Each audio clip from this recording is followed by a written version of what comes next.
Hello, welcome to Wellness Wednesday here on CHLY in the beautiful and oh so hot city of Nanaimo, BC. This is Sandra Silva at the mic today on this last day of June. Oh my goodness, we have been having an epic heat wave. It is unlike anything I've personally experienced here on the island ever before. I was going to say that I hope you're keeping cool and managing in these high temperatures, but honestly, I think just about everyone's been struggling with these high temperatures. Even hats off to the places that did close their establishments to let their staff go home, and some of the restaurants on Sunday. It just made sense. This is a really, really hot time for sure. It's taking place all over BC, but it's really quite fortunate here where we live. I know I've been escaping for a few forest walks here and there, and of course we've got our access to oceans and lakes and stuff. So we're really quite fortunate if we are able to get out and get a little bit of a break from the heat. It's nice that it is starting to break. It's starting to settle down a bit, and now we'll just get back to enjoying more typically seasonally warm summer temperatures. I'm going to be sharing some music on today's episode on the radio portion with a bit of a theme of the heat wave. And so stay tuned for that. It'll be a little bit of fun. I also have a terrific conversation to share with you when I sat down again with Fascial Stretch Therapy practitioner Alenna Langhorst. And the more I learn about our fascia, the more I want to learn. And now, having experienced an FST session, I can tell you exactly what that was like. We are going to take a break and we'll be right back. You are listening to the Chronically Driven radio show and podcast. Sandra here, and I'm so glad that you are joining us today. Maybe you are one of those lucky people that are driving around in your car with the AC on full blast. If you are, please enjoy. Here now is my conversation with FST practitioner Alenna Langhorst. All right, welcome back. Welcome to another edition of Chronically Driven, the radio show and podcast where we talk about all things health and wellness. I am super excited to welcome back my guest today, Alenna Langhorst of Stretch West Coast over at Island Optimal is joining me again. Alenna, thank you so much for being here. Thanks, Sandra. I'm really excited to come back and chat about fascial stretch therapy and a little bit more. Absolutely. And we had I had you on the show several months ago. I can't remember exactly when, and we had talked about this, and I was introducing this new modality to the listeners as well as myself. I wasn't really I hadn't heard about it before. I didn't really understand. I tried to get a grasp of it, but then I came in and I had a session. I had a fascia stretch therapy session, and now I can talk a little bit more about it. Now I know a little bit more about what this experience is. So first of all, thank you for that. We're going to share with the audience a little bit more what that was like and what my what I went in with and what I've experienced since. But I think, Alenna, could you give us a little bit of an explanation for those that may not know, what is our fascia? Oh, okay. Yeah. So our fascia is our largest system in our body. It basically holds the shape of our body. So it gives us the shape of who we are and how we interact with the world. It binds us from our toes to our head, and it's wrapped in our muscles, our nerves, our blood, and all the other systems as well. So digestive system, musculoskeletal system. So it's really exciting because it's sort of a newer science in the sense that we've always sort of looked at muscles and treating locally, and fascia is more of a global tissues, because one part of the body is going to be impacted on the other part of the body. And when we talk about fascia as well, it's made up differently than your muscles. So it has a lot of, it's more fluid, so to speak. I always sort of think of it as a cobweb, and it literally webs everything together, and it allows for that movement. So it slides and glides, and it likes to be hydrated. And that's what's really neat about this therapy, is that we're treating the whole system, the whole fascia system, and moving and sliding and gliding the fascia to get length in the tissue and feel amazing as a result. And it has tons of benefits. Yeah, and what you touched on, you said that it's only recently, and I think maybe in about, is it like 12, 15 years, that they've really been studying and learning more about fascia. Previously it was, so it's like you were saying, it's the connective tissue that runs everywhere around our body, around our systems. And now that it's being studied, instead of it just being, I mean, I was doing some research, and when they're doing cadaver, they used to just discard that, thinking that there was no value in it. And now they've discovered that it's actually an important sensory organ That's in our right. body. And Yes. so that there's it's more than two things, but the two things that really stand out that fascinate me about fascia and this therapy is that what I just mentioned, that it is a sensory organ. And you sort of talked about that when your introduction, that it's like it makes up who we are. It communicates with our brain. It helps send signals. So I find that really interesting.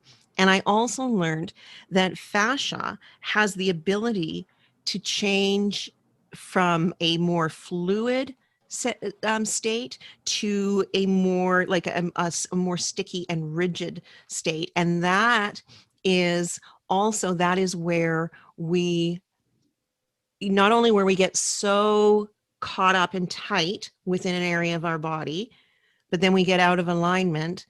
And working with the fascia, what I want our listeners to understand is it's called stretch therapy, but it's very different than just stretching our muscles or a yoga stretch. It's more not isolated or targeted, but it's subtle movements that make in an alignment. And when you're, what a fascia stretch therapy practitioner like Alenna does is she assesses. So Yeah. let's maybe that would Yeah, be a good pace for sure. to block it. So anyway, I'm really I'm sort of gone science nerdy about how fascinating this is, and how this is connected to that, and how you think you're sore over here, but you didn't realize it's because it's over there. Yes, So yes. And I'm really glad that you brought up the sensory organ, because it actually has, I'm trying to find how many nerves it has. It has like 25 million, and it communicates way faster than our central nervous system to our body. So it actually has, it's quicker communication. So, yes. and that sort of makes sense, because when you think about, you know, a reactive movement. So if something's about to fall on your head, let's say, we just quickly pull our hands up to our head, and and our body is in that movement, like where we know how to move and protect. And it's the sensory organ in the connective tissue that's communicating to the brain to get us to move in a certain way. And the other thing I want to touch on is, you talked about this hardening or thickening, and that's Yes. precisely what's so beautiful about fascial stretch therapy, is that I talked a little bit about the sliding and gliding and this idea of space. So people feel the sensation of stretch, but ultimately, as a practitioner, we're creating space in the fascia. And because it does harden and thicken, and that, or we call it adhesions or scar tissue, or however you want to coin it.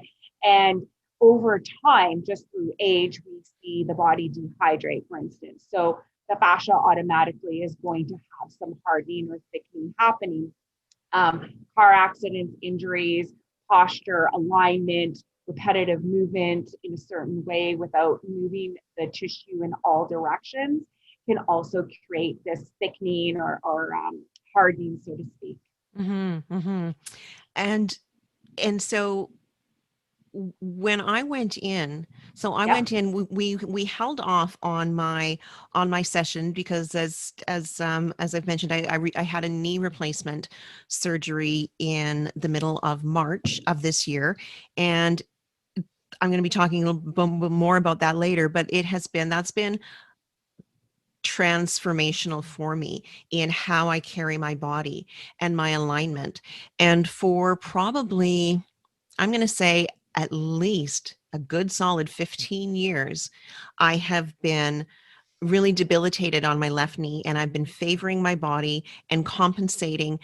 My posture was different. I would often be using a cane on one hand. It was just, and now that I'm able to stand up straight, I'm looking to do so. There's adjustments that need to be done. So when I went in to see Alenna, I didn't actually go in to work on the new knee that I'm doing targeted physio on, but I have an issue, a chronic issue with my right shoulder, and it's very, very debilitating for what I'm able to do. So that's the area that I was looking to have some relief in. And what I love about the session, first of all, to back up again, I'm always doing this. When you arrive at the center at Island Optimal, and this is up at the Rutherford Road location, it's a beautiful setting, and the space that Alenna has for the stretch therapy is very, very inviting. It's got lots of nice bright natural light and lots of space, and it is worth noting that the table that is used, the therapy table, I'll call it a massage table to give the visual, it's a really, really comfortable one, you guys. I mean, even just to show up, just that, so props to you. That's one special table. um so the space is wonderful. And then we start out with an assessment, a visual assessment, by watching the person walk, looking at their gait, looking at their alignment, just some things. So part of what you do as a practitioner is you visually assess, and then you physically assess by what you feel. Is that correct? Yeah, yeah. So um, I like to, what happens is I have people, for instance, you walked up in front of me. I like people to walk up in front of me because I'm actually watching how you're walking, moving on the stairs. We get you upstairs, you do a little walk around, and then I look at the different planes of the body. And what I'm looking for is I'm looking for where in the body it looks short, or what we call locked short or locked long. So, for instance, sometimes I think I sometimes what I'll see is I'll see between the armpit to hip, it will be shorter on one side than the other side. So that tells me that what, like, I want to go into the lateral line of the body. Or I'll look at the shoulder. So for instance, in your case, we were looking at shoulder. So I often ask the patient or client, what brings you here today? And then I hear about the history and sort of what the main issue is and what they're wanting to, like goal setting. I want to be able to move my arm, for instance, might be a goal, or I want to be able to reach up in the cupboard with no pain, or some people putting on their shoe, bending over, lifting the leg up without pain. So that's the goal. Usually I like to have a goal, and then I look at the body and the alignment, the posture. And sometimes I'll do range of movement as well. Like we'll lift the arm up, away, back and forward. I'm doing it, but people can't see it. Just to also see what the range of what mobility is there, Mhm. and where is it stuck? Where is it not moving? So yes, it's visual. And then I also do one on the table, because when you get people lying down, it also can look really different. And so then I do another visual, and then I start testing the tissue. And so, for instance, we start out with I'll start with shoulder because that's what we mainly worked on when you came in for your visit. So with the shoulder, we start out with something called circumduction. And so it's taking the shoulder and we're circling the shoulder joint. And we do this for quite a few different reasons, and I won't go into all of them. But in terms of assessment, what we're doing is we're assessing the joint, and is there any impingement in that circular movement, and where are they, and how's the tissue moving in this particular movement, and is it stuck, or like it sort of feels as I'm doing it, it feels sort of like glued. Sometimes it will be too mobile, and it'll be like it's gonna fly right off the shoulder. So it's feeling what the tissue feels like, and so then that's giving me clues on how to treat the tissue in that person and in their body. So we start out with the circumduction, and then something else we do is we check this what we call spring and sprocket of the joint. So I'm checking the elasticity of the joint as well. And again, on the table, we're looking at with the shoulders in particular. I like to slide my hands underneath the shoulders because often one will be more anterior or forward positioned than the other one. So there'll be a greater space. Also just moving different, so then we can start moving the traps, the upper traps as well, and just see sort of how that's moving. Start gliding the shoulder blade. How is that moving? And moving it in different planes of the movement also tells us what that tissue is doing. Where is it stuck? And then when I find it's sort of not gliding or sliding or moving, that's the area that I'll go in and focus a little more on with different techniques.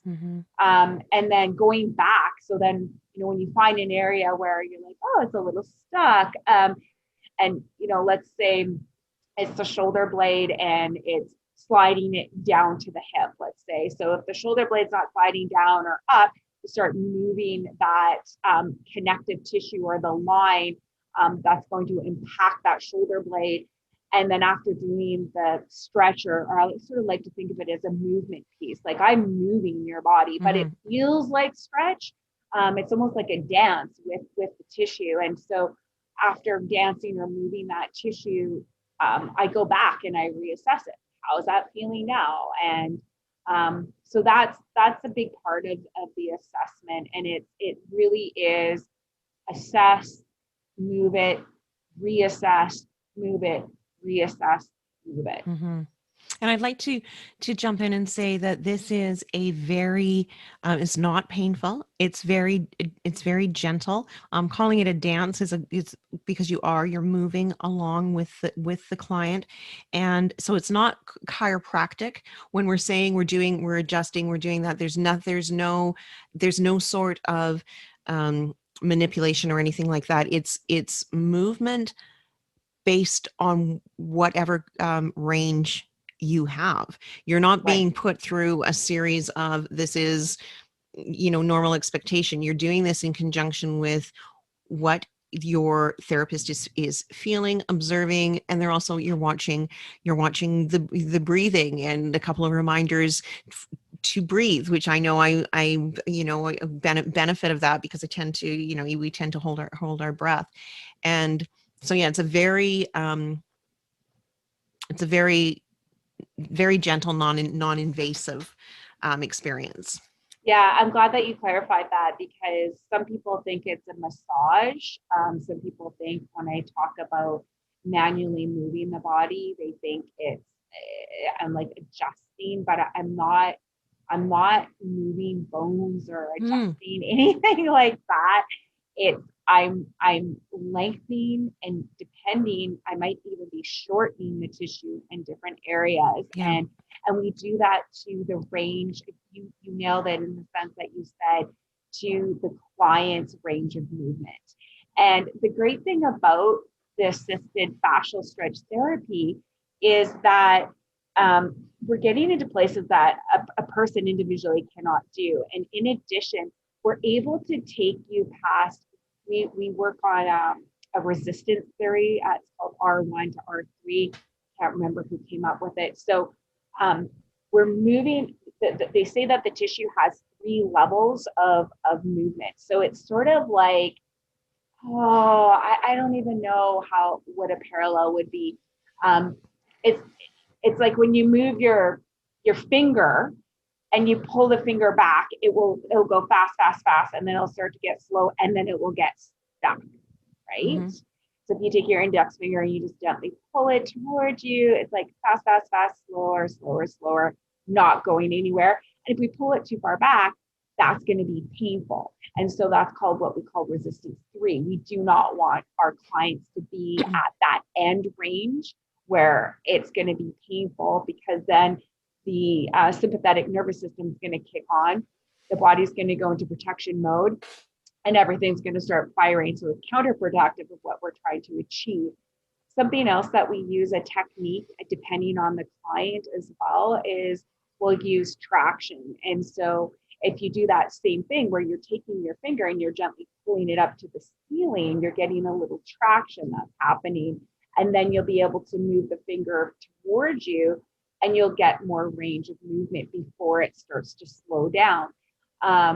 So and there's a lot of communication in our session. Like, I'm always checking in with the client. How are you doing? How's that feeling? And please let me know how this is. And breath is so instrumental, because I'm watching the breath, and sometimes if people aren't able to breathe, that also could be related to the connective tissue. Like, there's just there's adhesions in the respiratory system or in the diaphragm area that's not giving them that full diaphragmic breath.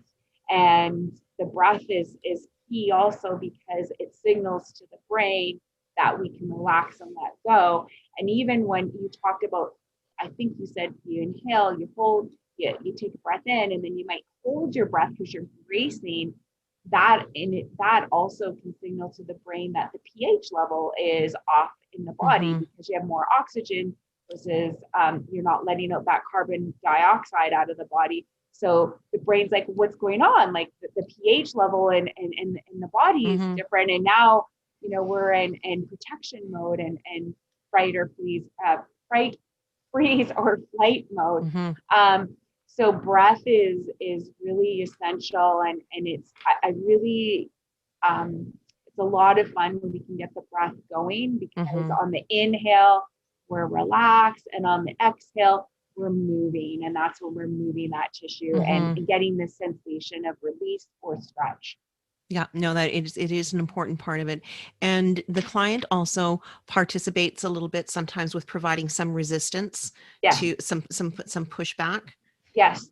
So we call that PNF, is the acronym, proprioception neuromuscular facilitation. Big words. Yeah. PNF is a good one. And so, that there's a few reasons we can use it. One, to bring tensegrity or tension back into the tissue. And also what happens is that different areas that we're trying to release will release quicker. And also for some clients, I have found, just from experience, and this is just from my personal experience with treatment, is that people that hold a lot, I find it's really great to get them involved in the contraction. Like, okay, brace yourself, here you go. Because when somebody's braced, or they're trying to help you or hold, it's really difficult to get the tissue to move in the organic way that I want to move it, or that it should be moving. So there's a few different reasons why we would use PNF in a session.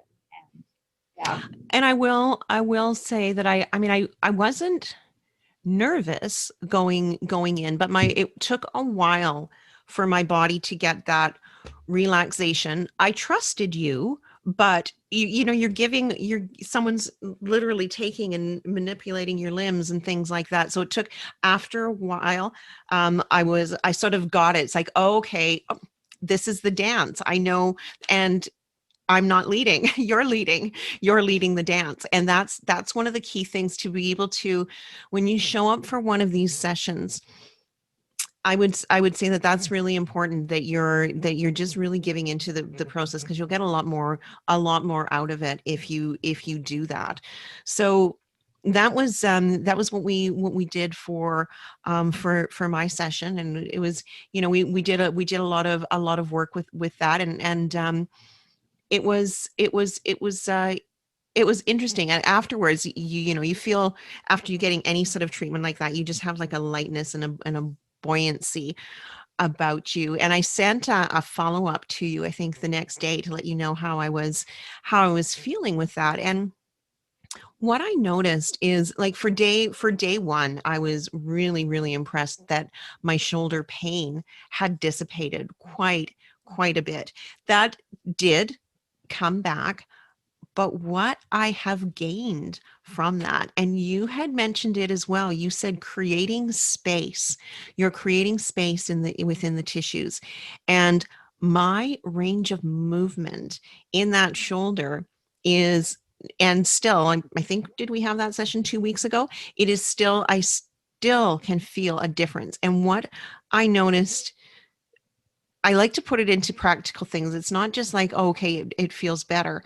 But what that means to me as an individual who has that condition, long term chronic, it now means that I can get dressed easier.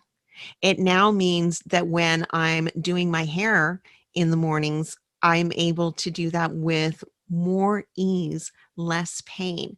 The putting on clothing was really noticeable, because I always have to I would always favor that arm, always do that arm first, and always have, it would get stuck. It didn't have that same range.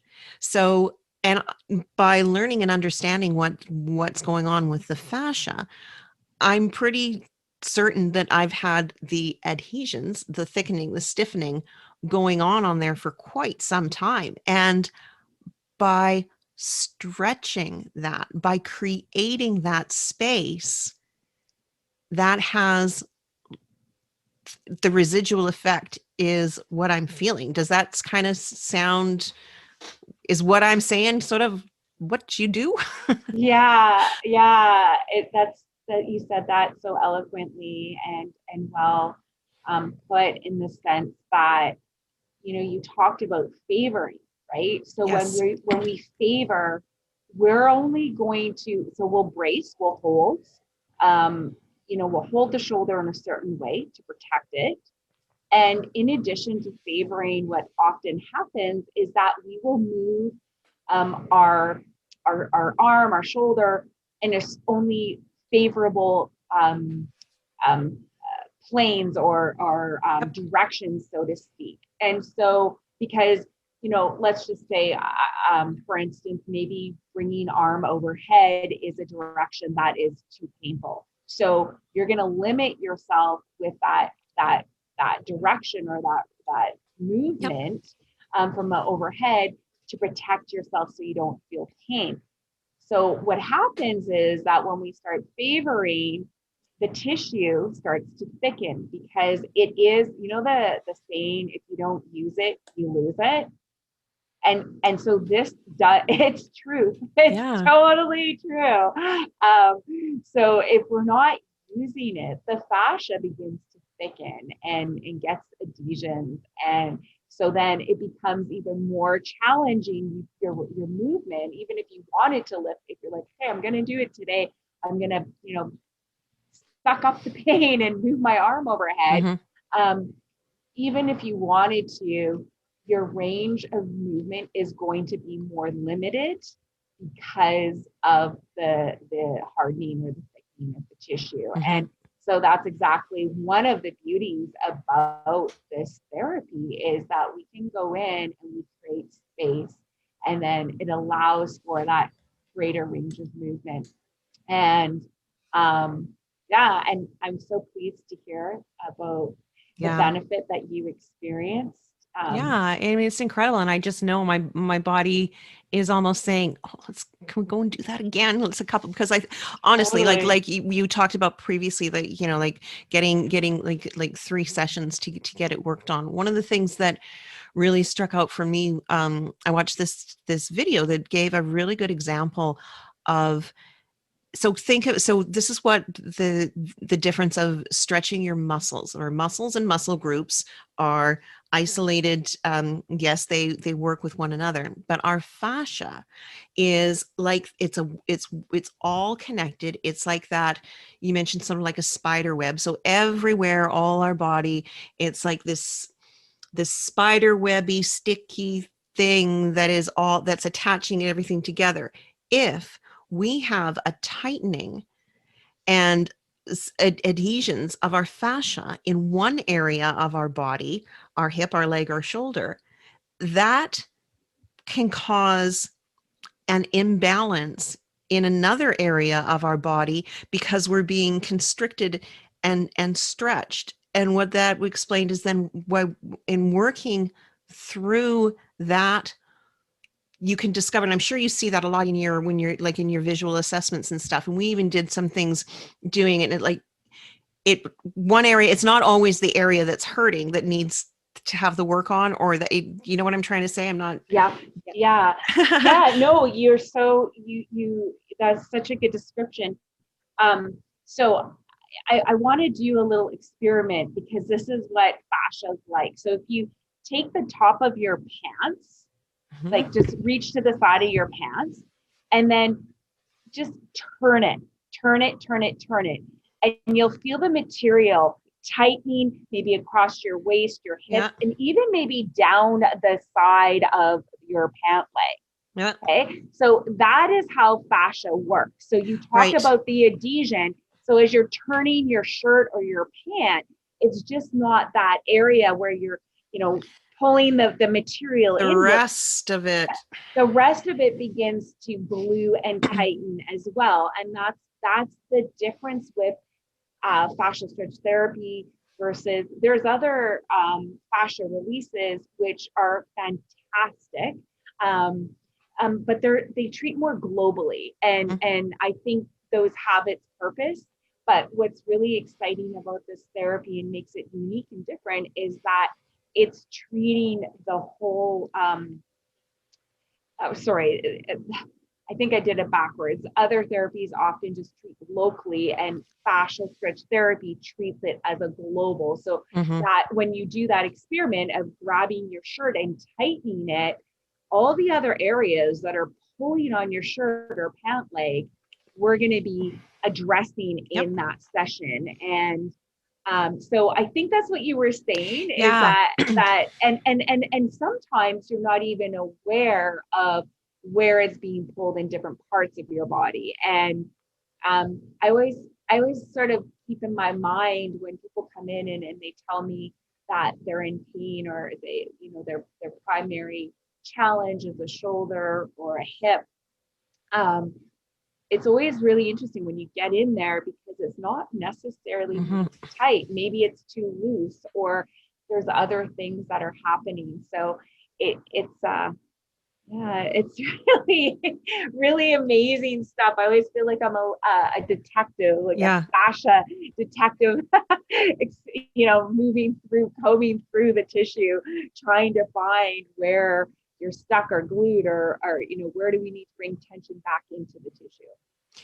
And there's one part, I don't remember exactly what it was that we were working on, but again, I'd mentioned before that when this in this there's some of the movements, the adjustments, and just the tweaking is so subtle, and it's a way of an alignment, a way of holding, a way of doing something, and then working on my area here, and I started to feel it in my jaw and in my lymph area. So that was, and it felt better. Yes. Yeah. So again, like it encases the lymphatic system. So people might feel more of a lymphatic release. And that is a perfect example of the shirt thing, right? So Mhm. when we're working on one area, when you're pulling or stretching your shirt, it's going to globally impact the rest of the shirt or the rest of the body. And often that will happen. I'll have people come in and they'll be like, this is really odd, but I'm feeling it over here. Yeah. And I love that feedback because it allows me to know, what's happening. Because I can't see inside people. Yeah. And I'd like to. When you think about, I mean, I know so many people that have chronic pain issues, and mobility issues, and we're holding and carrying our bodies in a certain way, like you talked, in a protective mode or favoring. And so long carrying that through, getting an assisted stretch for that fascia can be so liberating for someone that, let's say you've had an adjustment such as you get a brand new knee and your posture's changing or things like that. Getting a realignment, getting this your fascia stretched can be a really way to create that balance. And I also read that, and again, this makes sense because our fascia is a sensory organ and it communicates with our brain. And so it can change. It can have, so going through, let's say people come and have like with a chronic issue, they have a few sessions, their fascia, then it's not going to revert back to, it can relearn and retrain once that space has been opened. That's part of it. It's called a release. Yeah. So we call it rewiring. And Okay. so, so what we're doing is we're rewiring the neuromyofascia, and we're even in the therapy, we generally, so we'll take, let's just say a leg, for instance. Mm-hmm. If say we're stretching the back of the leg, the hamstrings, that back line of the leg. And as we're lifting it, we'll lift it straight up or to the range of movement of the client. And then, I'll add a little traction and a little bit of movement, and we will sort of move around in there a little bit. And then to come back out of that movement, we'll come out a different pathway. So when we go into the movement or stretch, we go one way. And when we come out of the stretch or movement, we will come out a different way. So we're retraining it. So we're not just lifting the leg up and then lifting it back down. Well, that's training it to, we're going to lengthen and then we'll put the leg down and then shorten again. So we'll take the leg up and then out to the side, sweep it out to the side and bring it back to start position, so to speak. Yeah. There it is. You were referencing those dance moves again, back to start, and it's just like, yeah, no, that's lovely. Well, I'm so appreciative not only to have met your acquaintance, but the opportunity to learn about this modality and then to come and actually experience it myself. And then to not only that, but to have a real significant, noticeable difference that made me feel better and improved the quality of my daily basic movements. And to have, so that's a bit, that's a relief that that I'm really enjoying those benefits. So thank you again. You're very welcome. So where can people get in touch if they want to learn a little bit more and to book an appointment and find out and see what this can do for them? Yeah. So I work out of, you mentioned Island Optimal. So I work out of Island Optimal on Rutherford, and you can book through their website. You have to find the different practitioners, and you'll find my name is Alenna Langhorst. You'll just go down and click there, and then you can book online, or you can call our receptionist and they can help you out with that. If you're interested and want to sort of visually see more of this therapy, because it is hard. I like to tell people, just come try, just come try it, because we can talk about it, but it really is the feeling, the experience, and having gone through the therapy to comprehend, to really get the benefit and understand what we're talking about. So if you want to see before you come, another way that you can do that is I'm on Instagram, Stretch West Coast, and also on Facebook. And I do have some videos there. I sometimes will post little things as well in relation to fascial stretch therapy. And I think that's basically the ways that you can reach out to me.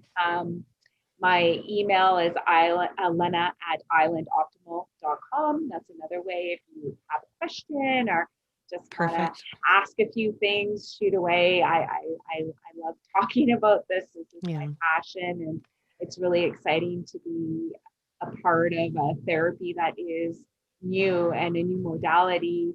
I believe I'm the only practitioner in the Nanaimo area, so it's kind of neat to be creating this awareness and talking about it and getting to practice it. Absolutely. Absolutely. And I will put the links for all the ways to get in touch in the show notes for the YouTube and podcast version. Thanks again so much for sharing this time with me today. That it has been fascinating to talk a little bit more about the fascia stretch therapy session that I received. This has once again been Chronically Driven with my guest, Alenna Langhorst from Stretch West Coast, and we will be right back. Welcome back. You are listening to Wellness Wednesdays here on CHLY. You know, I have been getting a lot of questions lately on how things are going with my new knee. To catch you up, I went in for a total knee replacement surgery on March 17th of this year, which is exactly 15 weeks ago. I'm pleased to report that I've had a really good result. I have been testing out this new knee a bit recently with some activities, and I'm really encouraged and impressed. I actually have to note that this new knee is now stronger and more stable than my right knee. So that tells me that there's a little bit more of strengthening and exercising that I can do on that side. I've been able to be more active outdoors, and I've discovered just how great it is for me when I use walking poles. They give me the stability that I actually require for navigating any sort of rougher terrain or hilly areas, especially if there's a downhill incline. Neat story. Recently, I went to Moorcroft Park in Nanoose to walk the trails, do some forest bathing. I'd been there previously about 3 years ago. And what's neat is that when I'd gone there before, I had stopped at the point of the trail where there was a small hill that was a downhill incline. And I knew that because of the condition of my arthritic knee at the time and that I was just using a cane, it just wasn't something I could attempt either ability wise or safety wise. This time, it was a completely different story, a completely new experience. All of a sudden, that hill that seemed so daunting, I now knew was something that I could manage. And the cool thing about this is that little hill led to the path that led to the beach. So I was able to explore among the rocks and tidal pools, and this is new for me. I was able to have the freedom and the ability to do that, and that in of itself is liberating. At this point, it truly is a combination of the new knee and the walking poles. With those in hand, I'm able to climb about like a deer, which is super fun. I still do need to be careful, however. While the new joint can handle just about anything I want to do other than high impact or twisting, now, even at 3.5 months post surgery, it still is tender to the touch, and I can definitely feel that there's still some soft tissue healing going on the inside. And I notice that if I overextend or have too much intensity, I do feel that. So I do have to be careful. They say that it takes up to a full year for a full recovery. So that's what I'm expecting. And I'm going to definitely be doing my part by maintaining an active lifestyle, falling in love with hiking and exploring with walking poles, and maintaining a healthy weight. And that is our topic for the next Chronically Driven episode, which will be airing in 2 weeks' time on Wednesday, July 14th. As part of the ongoing educational series, Arthritis Wellness Conversations, I'll be joined by a research scientist from Arthritis Research Canada and members of their patient advisory board. It's an important topic, maintaining weight, and yet there can be some challenges that come along with that for anyone. Our panel brings their very relatable triumphs, stories, tips, and we will be mentioning walking poles for sure, I guarantee. I hope you'll have the opportunity to tune in, or as always, you can find the replay for all episodes by searching for Chronically Driven wherever you listen to or watch your favorite podcasts. That wraps up today's show. I hope you have found it informative, inspirational, or entertaining in some way. I will be back in 2 weeks' time. Until then, I am wishing you wellness.